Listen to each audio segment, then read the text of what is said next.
name is Michael Willis. I've been EMT for 9 years, and this is my EMS story. By the time I became an EMT, firefighter, Las Vegas Fire and Rescue, I was 36, but it was the best decision I've ever made in my life. EMT means for me is someone who's there for his neighbors. And the good thing is I actually grew up in the area. So when I show up, I'm just a neighbor talking to you, and I want to see the best for you. Being there for somebody in their worst time, in their best time, that's impactful for me, making a change in people's lives. And that's what I love about this field. So I have my son. Our first call I had back on shift was a cardiac arrest for a kid.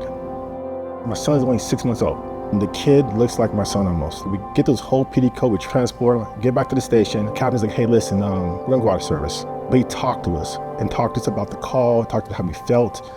And it took time to, hey, call your family, talk to him. That not only took me in a place where I know I did a good job, but also I found a way to distress. And even though I said I was okay, he was like, that's your first shift back from having your son. Like, he saw it and recognized that. And as a good leader, he pulled us all together and talked to us. And then when we were ready, we went back on shift and had a good rest of the day. Being an EMT is about the physical and the mental. Both come with it, right? There's a physical thing that happens with us, but then mentally, our mind is trying to make sense of everything. And that's what kind of anxiety builds up. Our body is just as important as our mind is, right? It's just one muscle, just another muscle. The best advice I've ever received is take every moment one at a time. Take small bites. If you think about things in the bigger scale, you get burned out, you get overrun.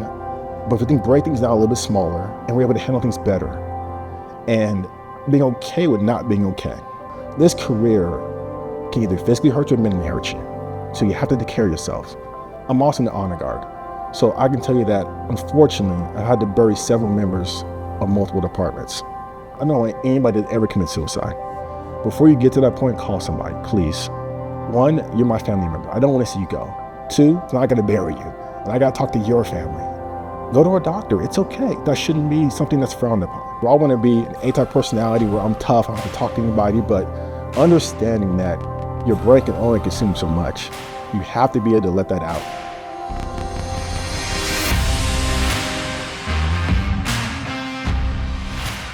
Super excited to go to the EMS World Expo because I'm a nerd. So I want to see the technology, I want to see all the new things that are out there. Part of my training is to read literature all the time. Well, sometimes it's hard to match up literature to actually what's happening in the real world. Now you get the actual opportunity to do that. That's the expo. I get to see different things and different ways of doing things. If I want to learn about health or mental health, there's somebody there who can help me with that. He teach me different things I can bring back to my department to help them.